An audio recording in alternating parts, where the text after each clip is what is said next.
how I record. So I actually found a place in the forest where there's like a stump, and then I can like sit here or whatever. Other places, like, they don't have stumps, so it takes me like at least like 5 to 10 minutes to like set up the camera. But then I finally bought one of these guys.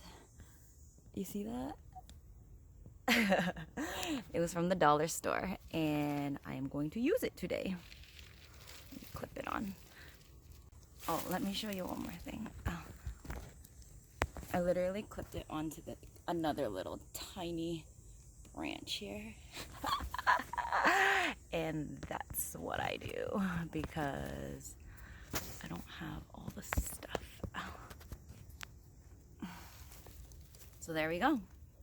We'll see how this goes. Oh, is it crooked? It's a little crooked, but that's okay. Okay, so now I can clip it onto like anything, any tree or like anything, and not have to set up for a long time trying to like, I use like water bottles, or I use like whatever is around to try to like hold it up, and it always falls. So this was a good thing.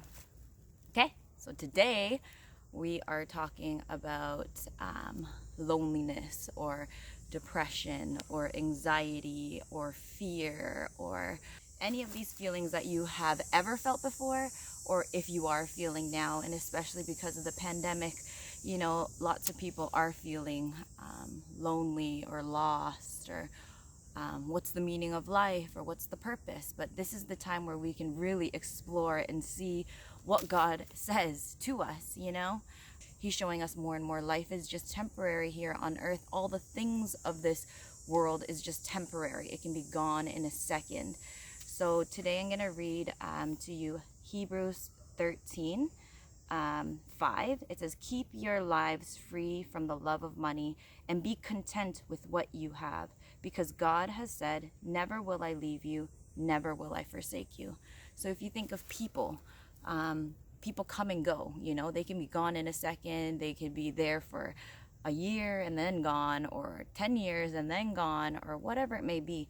So we're not supposed to put our hope in people, in things, in money, in our status, in our education, in our friends, in our family. Like, that's not where we put our hope and our identity and our life in, you know, because yes, then we will feel lonely once it's gone, or somehow it disappears or whatever. So he's saying, put your hope and your life in me. Trust in me, okay? Because he will never leave us, and he will never forsake us. He will never fail us.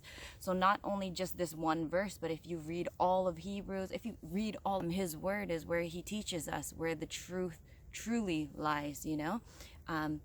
What does he say about life? If you read his word, it's something different. It's not just words that are spoken into your ears and then to your mind, okay? His word is alive. So he actually speaks to our heart, to our spirit. He gives life. You will feel it, you know? And so even for me, there's times where before Jesus, nothing and no one was satisfying me, you know? I see all these people striving for money and status and popularity and stuff, and everyone is sad. It's like, why? Like, everyone is searching for more. Everyone is empty and like seeking for something more. And I'm just like, there has to be something else. Like, it's clearly not money. It's clearly not friends. It's clearly not family. It's clearly not relationship. It's clearly not like fashion or whatever. It's clearly not society. Like, what is it, right? And that's when he literally spoke to my heart. He's always with us. So if you give him that chance, when he knows that you're seeking and you're searching, he will speak to you. He will answer you. This is his promise, you know? He wants to give us room to reach out to him in prayer, in hope, by faith. When we reach out to him, he knows that we're seeking.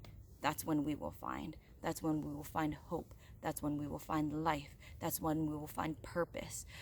That's when we will find meaning to what life is really about, you know?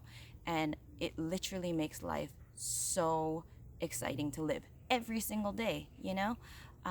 It's not just boring, like every day, wake up, turn on Netflix, eat a little bit, roll around in your bed, exercise a bit, maybe hang out with your friends if you can, if like lockdown is over or whatever, you know. But those things are just temporary. It doesn't fully fulfill the desires and the needs and the purpose of our lives, you know. Only He can. And so He's saying He'll never leave us or forsake us. He is always with you. So no matter where you go, like you could be in a house filled with people, you know, like you have everyone around you or whatever, but you can still feel lonely. You could feel like you have 100 friends or whatever, but you're still lonely. Or like you have a relationship, but you're still lonely. You know, that's because only He can fully fulfill the true meaning of love. Only He can fulfill, because God is love, you know. Without Him, we have no love, because He is the epitome of love. Every other person on this earth is just human, right? So we're lacking in many aspects. Like, you cannot expect someone to fulfill all the needs that you desire in your heart from that one person, you know, because they're just human too, and they need help too, and they're lacking in places where they think maybe you can fulfill them, but you can't, you know. Only God can, because He is the perfect love, you know. And so I'm here to tell you that there is a God who loves you so much, who will never leave you, never hurt you, never forsake you. And He is always with you, no matter where you go on this earth. Like, you could be in Timbuktu or whatever, like all by yourself somewhere, but you're actually not alone. So try something different today, something new. Life is not meant to just be rolling around in bed and watching Netflix all day, okay? God has so much in store in life, like all this beauty. Go for a nature walk, enjoy fresh air. Find some quiet time away from like social media. Turn off your phone, turn off your TV, like try to be in stillness, like away from people. Find like a quiet place and just see what He says, like see how you feel, because His Spirit is alive and He is always with you, and so He will show up. You will hear. Just find a quiet place, you know, away from distractions, and pray. Give Him a chance, okay? Until next time, Jesus loves you.